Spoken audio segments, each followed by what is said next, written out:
this is our presentation on the rule of thirds by Josh, Kiran, Liam and Ben. We are going to do, we've picked out 3 images, one for isolation, one for depression and one for ecstasy.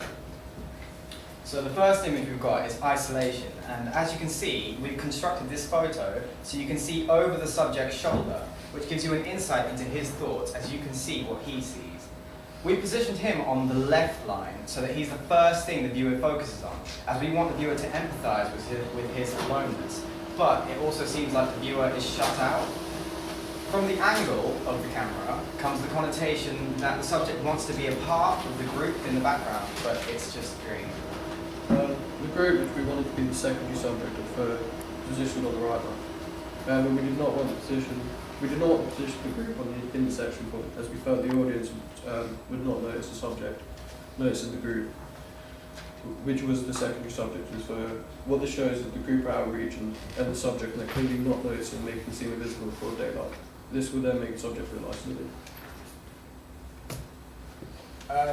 This picture is depression. Our picture denotes a hooded figure who sits inside a small gap of 2 rubbish bins. The small gap connotes how he feels trapped within himself.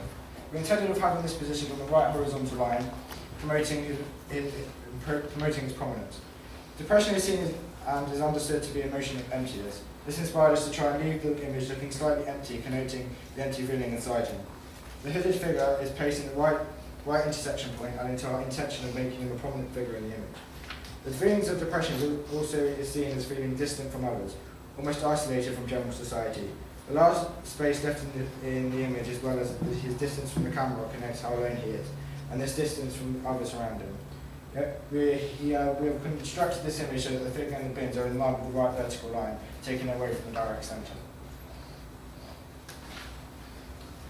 This is our picture for ecstasy. This photo connotes a student who is exceptionally happy with what he has in his hands. In his hands it shows a chocolate bar and a packet of crisps. His facial expression shows a big smile. The image denotes a smile on his face, which can connote how hungry he is, and he is happy that he has food in his hands. His face also shows how happy he is because of the fact he has now something to eat. The camera angle is at a low angle shot, which can show that he feels higher up compared to everyone else now that he has something to ravish his appetite. And the low shot angle can show his excitement on his face. We have lined up the student's eyes with the food in his hands to show exactly what he's looking at, and we've lined it up with the rule of thirds on the first horizontal line. That's it.